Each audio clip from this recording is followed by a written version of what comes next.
Do you struggle to make content that gets new fans inside of your music business and people to actually care about your music? This is a common issue that a lot of independent artists are running into because we all know we're supposed to be posting content. That's something that's sort of a given, right?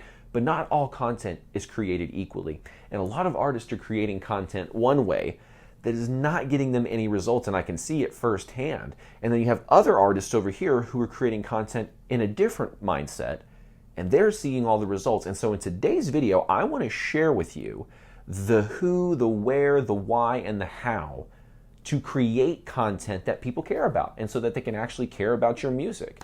And I think a lot of this, I'm just going to dive right into it, a lot of this stems from independent artists not asking some essential questions and having answers to those questions. And I'm telling you right now, if you don't have the answers to these 3 questions that I'm about to go through, I doubt very seriously that you're going to not feel burnout and just overwhelmed with your content creation. And I know a lot of you are feeling like that right now, and it sucks because you're sitting around thinking like, okay, what do I create? What do I create? And so here's a system that we can go through to actually create content. So let's dive into it, all right?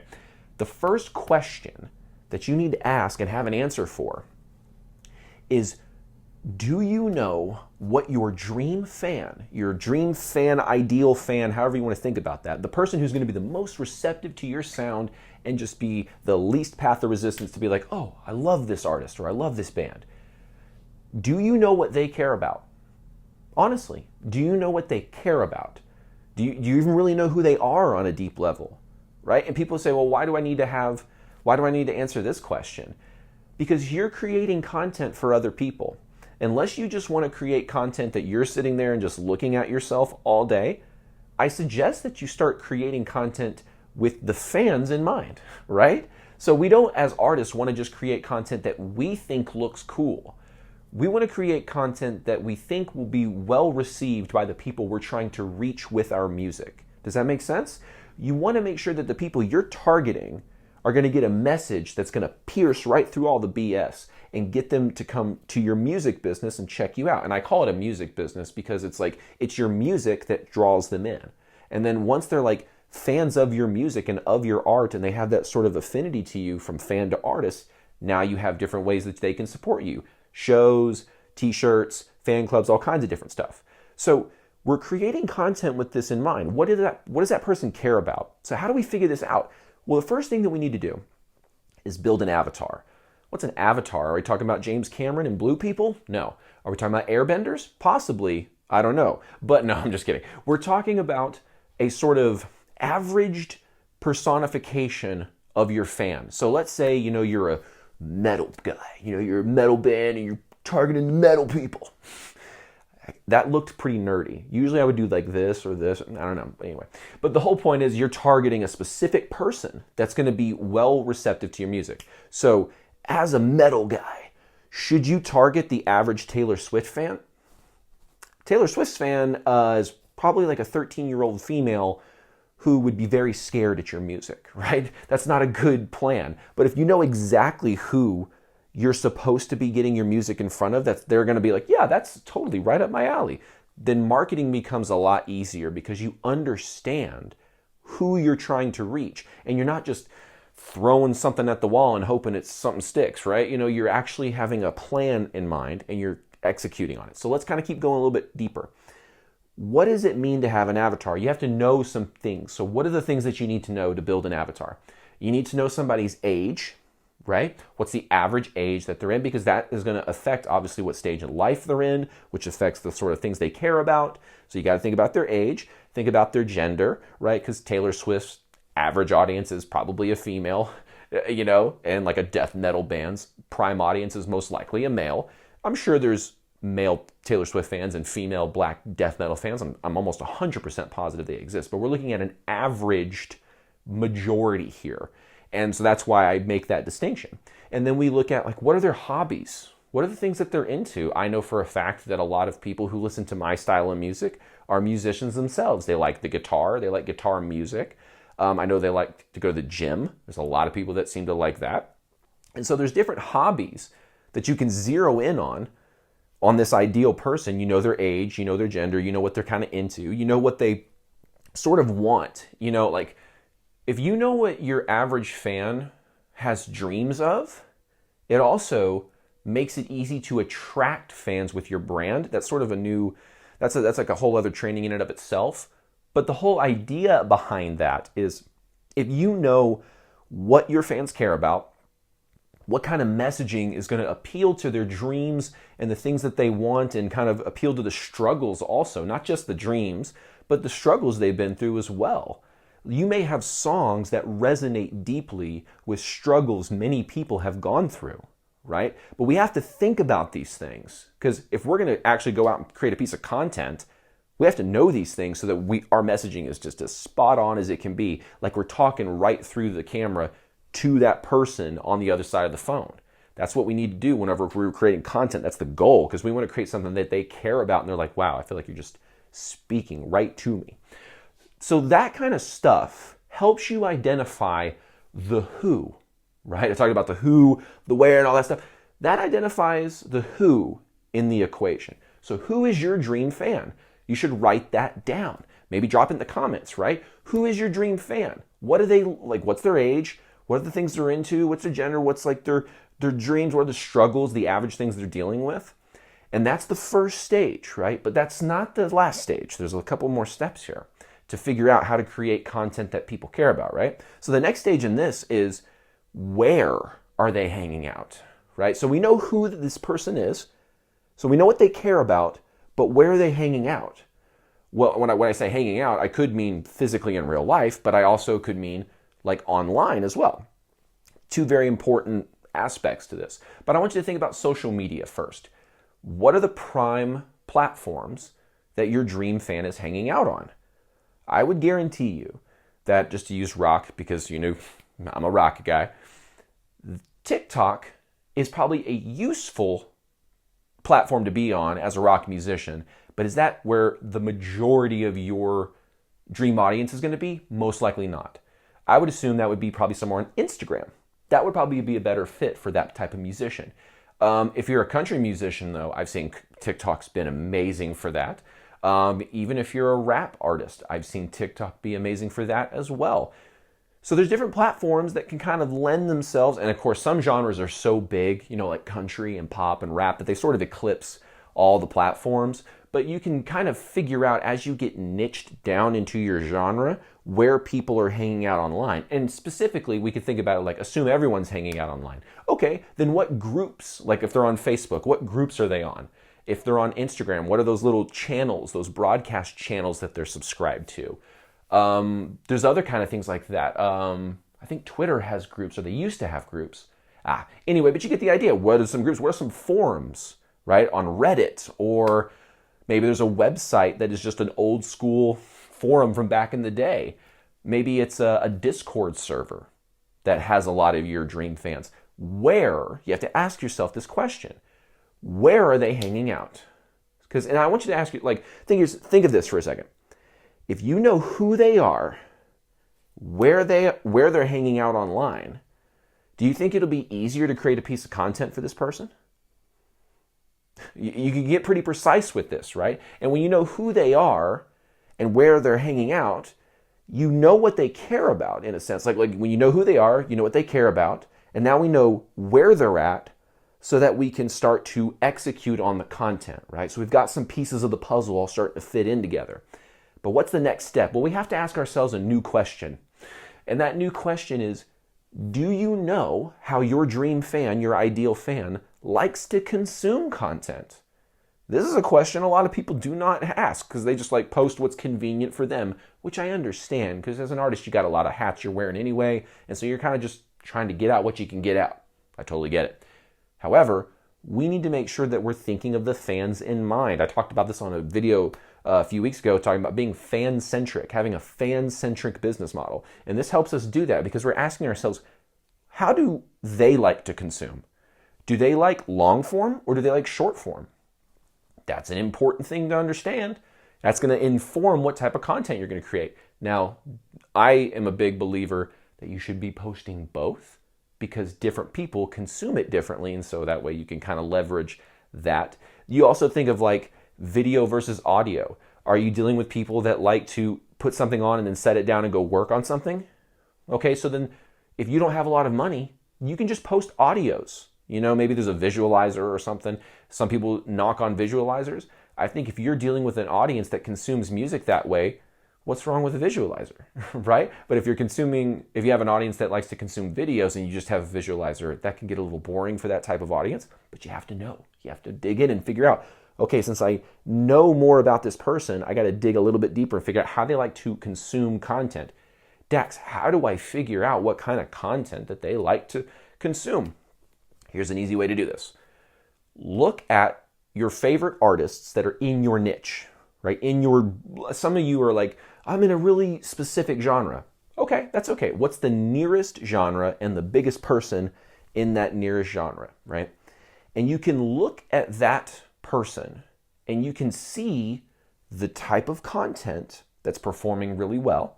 And you're like, okay, this type of content did really well. This type of content did really well. And then you go check out another person who's at the top of the popularity spectrum in another angle of your genre, another corner of the genre, I should say. Then you look at them, what kind of content is converting? What kind of content is working? What content did they post that didn't work, right? And you start to see, okay, I'm going to be targeting these audiences pretty soon. Here's the type of content that they actually consume really well. Now you've got a bit of a game plan to start forming, right? You start to see, oh, this is working, this is working, this is working. There was this rapper I recently was informed of on TikTok. I forget his name because it was one of my clients who let me know about it. But he posts, songs that make your speakers rumble part 35. And that's just how he's been promoting his songs, is just part 1, part 2, part 3, part 4, and just keep on going. And some of them pop off, some of them don't. But he's got a consistent strategy that he's figured out works. So that's one way of looking at it. Now, what are the different types of content, right? So we've talked about all of these different things, but what are the specific pieces of content that you can create, okay? Because we've looked at how do they like to consume it, and we've looked at these artists. What are the different styles that you're going to see among the different artists that actually work? So first one is performance videos. Performance videos are probably one of the easier ones to execute for all the musicians out there, because you fundamentally just have to perform your instrument. You just get your guitar, plug it in, or if it's acoustic, you don't have to plug it in. You just put the camera up to where they can see your face and your hands, and you just kind of jam out and do your thing, right? And that's the first type of video that you can create. Singers can do this. They can just start singing, and that's kind of the beautiful thing about having a voice. You can just bring it everywhere you go. It's very portable. So what you do is you kind of identify different areas in your town that you could perform at. And when I say perform at, I don't mean like you book a gig. That could be a way to get a performance shot, but that's not necessary. I mean something like there's a cool mural on the side of a business and you go try to get a cool video or something. Maybe you ask the business for permission, if you know that they're pretty strict about that kind of stuff, and you go shoot a quick video, 2-3 minutes, boom, you're out of there. And so that's performance videos. What other kind of video or content pieces can we do? What about meme content? Meme content is really popular. What you do is you take a very common, popular meme, make it a green screen, put out your background for maybe your music video, pick the most interesting visuals of the music video or any kind of video. Literally, I don't care. Like you could literally just grab, I'm going to use this piece of tape that's got a string attached to it for some reason. I don't know what gauge that is. That's not good. Okay. This is what happens when you're a guitar player. Imagine that this is your phone, right? You could literally just go outside right now and just film the sky and the grass and just do that. I'm serious. And then throw that behind a very popular meme. And the reason you do that is to help with some like psychological marketing tactics. I don't really want to go too much into it, but the whole idea is you create memes to help get people to check out your content. And they're like, oh, what's this meme? Oh, wait, I know this meme. Wait, that's not the scenario I'm used to seeing the meme in. By the time they've processed all this, your song has been playing for 5 seconds in the background, and they can kind of be like, ooh, that's cool. So that's meme content. You can do carousel content. Carousel content is really cool. I've been seeing this on TikTok do really well, where fundamentally you have multiple images that people scroll through, and those can be different things. There's like one of the most popular uses of carousel content that I've seen do really well is having AI do some AI generated images or videos of scenery that your music perfectly accompanies. So let's say you're a jazz saxophonist that does like 80s style music. Well, what you could do is you could go AI, create me a beautiful luxury loft in New York City in 1989 or 1985 or whatever. And then the AI will do its whole thing, and you could say, give me all the rooms of this house. And the AI will create the images or the videos that you just told it to give. Then you upload those into a carousel and have your music playing underneath so that you can basically create this mood and this environment that your music is perfectly accompanying. Like Hans Zimmer in Interstellar, it's just like a perfect combination. You find the Interstellar to your Hans Zimmer, and you Hans Zimmer all over that. No, I'm just kidding. So what you do is you figure out that combination that works as far as your music and the scenery. Boom, now you've got a cool piece of carousel content. Sometimes I've seen people use carousel content where they have the hook in the first slide and then you slide to the next one. There's like lyrics or something. There's different things like that. So you get the idea. Carousels, multiple images or images and videos. You can kind of play with that sort of stuff. The last thing I would say is like public videos. What do I mean? Like versus private or unlisted? No. These kind of videos are where you actually go out in public. I know, right? You actually go out in public. It's crazy. There's a lot of people out there who have been doing this type of content where they're going to the mall or they're going out to the skate park or they're going to their little local park area where there's a beautiful lake or whatever. And they're figuring out how to engage with people, create pieces of content. You know, they'll sit at a bench and say, sit down here if you want me to create X, Y, Z or vibe for you. Or sit down if you've had a bad day. And then someone sings a song about how to have a good day. Right? So there's those different kind of aspects of going out in public. I think it's a really cool idea to try to gamify it with the public. Have the public engage for some kind of reward, or like, let's say you're a musician that can play multiple styles of music. You have a hat and you say, pick a genre out of the hat and I'll write a song on the spot in that genre. You'll help me write a song. And so you're like, what's your name? You know, what's something that you love? Like, depending on what genre they pick, you pick a topic that would easily fit that. And so you can kind of like gamify it and create this cool little public piece of content. That's, in either case, you should have an example to what you bring out is one of your songs. So maybe it's not writing a song on the spot, but, you know, I'll play you a song in whatever genre, blah, blah, blah, and then you've got it in your back pocket. That's just another example. There's many, many different versions of that in different scenarios and gamification things that you can do. But that is the overall structure of different types of content. What are the different types of content? So let's recap. We've got the how now. Fun little rhyme there. We've got the who, the where, and the how. Who's the who? Says Hoover. The who is your Dream Fan avatar. I'm just goofy today. I don't know what's going on right now. The Dream Fan avatar is the who.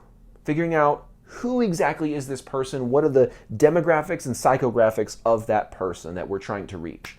And then we have to figure out where they're hanging out online. Okay, where are these fans hanging out in social media, groups, forums, Discord servers? Where are they at, right? So that way I know where to put my content. Then I have to figure out, how am I going to approach this? Do they like content a specific way? And then you analyze what kind of content they like, whether it's performance or carousel or meme or public, and you start going out and creating that content because now you know the how.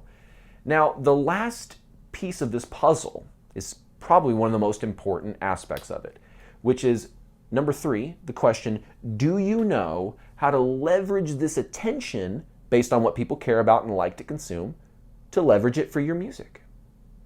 That's a really important question. So what I like to do, let's do an example where you're doing, let's say, an educational piece of content.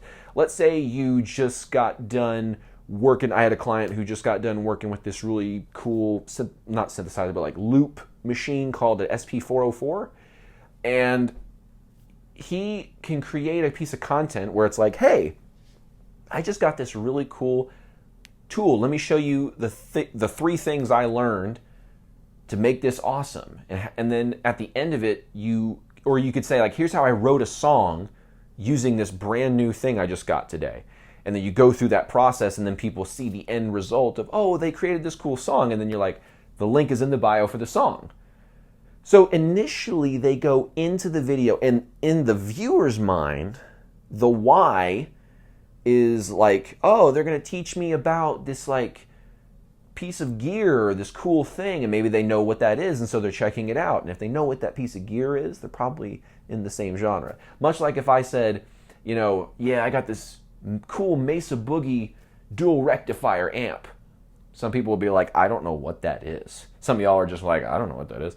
But the rock fans out there that know amplifiers know exactly what I just said, right? And so you can use terms that are sort of unique to your genre and all that kind of stuff. And anyway, the whole idea is you create a piece of content where they go into it. They're like, oh, yeah, I'm here to learn this thing about the SP404 or the dual rectifier.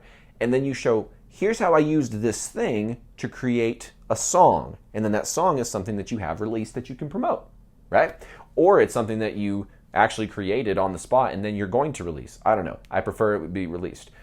But that's one piece of content where it's sort of education-based, education-focused, but ultimately you're leveraging the education to make it about the music. Now, there's a sort of straightforward approach to this where you can do artist-focused content, which is what a lot of people do, where they just post a clip of the music video or a clip of them performing like it's a music video. It takes a very engaging performance to make that particular type of content work. So artist-focused content, though, is where we're making the content solely kind of revolve around the artist. It's a performance video, it's a music video, it's a live performance video. The idea is what's being focused on in the video, the subject of the video is the artist, right? Now, in the earlier scenario that I described to you, no pun intended, we have a scenario-focused piece of content. So where the AI generates the 1980s loft and then the saxophone gives the scenario, which is really someone's song they're promoting. That's a scenario-focused piece of content, right? Where people are focusing on the scenario that the AI is creating, but you are leveraging that to have your music be the special sauce that makes it all work, right? And you could always leverage on the very last slide in the carousel, if you're doing this sort of scenario AI carousel content, you could say link for the song in the bio. Follow for more content like this, link for the song in the bio. Right? So now you can kind of keep leveraging that, growing the audience, leveraging it, all to grow your artistry and your music. I've seen artists that create separate accounts that don't have anything directly tied to their official artist account. It's sort of like a howitzer method type marketing where you're creating an account that looks like it's a meme account that uses your music to post the memes, but really it's still the artist. Very, very smart strategy, honestly. I've seen instances where user-generated content on TikTok, that content where people clip other people's stuff, throw hooks on it, and then post it. I've seen those accounts be bigger than the original creators' accounts in some cases. Pretty crazy, huh? Or if you added the accumulation of all of those accounts and compared it to the creator, it's bigger than the creator. So there's something to be said for that sort of type of marketing. But anyway, I'm getting a little off track here. The next one is cause focused, right? Like focusing on a cause. I've seen posts where it's focusing on mental health, men's mental health, women's mental health, all these different kind of things. Or maybe it's social stuff like environmental. Like Gojira is a big metal band that's very pro-environmental. So they or pro-environment. And so they have a lot of different charities they give to help fund like planting trees and doing all kinds of awesome stuff like that. And so sometimes they will create content that is focused on promoting the cause. The music serves to help promote the cause, but underneath it, people are hearing a song over and over and over again. Maybe a way that they participate in the cause is to get the music, right? Maybe it's like, I'm donating 50% of every sale of X, Y, and Z to this particular cause. And so, yeah, you have to split your profits, but you're getting people to donate to a cause that they care about and potentially start to become fans for consuming your music to actually contribute to the cause. And then we have like meme focus, like I mentioned earlier. Like, is the focus of the video just a meme? It's not really the artist, it's not a scenario, it's not a cause, it's just like a fun, entertaining meme. And this is sort of the viral focused idea behind it, right? But when you look at this, you're examining one crucial aspect to your content, which is, why am I creating this? Why is someone consuming this? Those are the questions that we've hopefully answered for you here today. Do you know what your fans care about? Okay, because if you know what they care about, you know what messages to put in front of them. Do you know how they like to consume content? Now you know not just what messages to put in front of them, you know what visuals and audio to put in front of them. And then if you understand how you know this information, how do you leverage that attention to promote your music? So how do I take the attention that I'm going to get utilizing those first two questions to help me answer the third question? And that third question is, why are they watching? Are they watching because they're just watching the artist jam out to a performance because it's artist focused? Or why are they watching this video? Is it because they're trying to see what that 1980s loft really looks like? Because they weren't around in the 1980s. Well, maybe some of them were, but most of the young kids on TikTok were not around in the 1980s. So they're like, what did that look like? Oh, I bet that was so cool. Oh, that song underneath it just makes it perfect. It makes me want to look at this longer, that type of stuff. Why are they watching? Is it cause focused? Are they watching because they're going to figure out how to support a particular cause? And your music just happens to be the vehicle from which they're going to actually support the cause. So you get the idea. You're figuring out the why. So now hopefully we understand the who, the where, the how, and the why of how to create content that people care about, people want to engage with, want to follow you more for. So if you got some value from this video, please hit the subscribe button, the notification bell, the like button. Drop a comment. I'd love to hear your thoughts on this and sort of the approaches that you have when trying to figure out who your dream fan avatar really is, okay? Now, if you want some one-on-one help with everything I've been talking about and growing your music business, there's a link in the description to apply for a coaching call. So if you're interested in that, you could check that out. Otherwise, I look forward to seeing you on another video inside of Musicians Ignite. Take care, everybody.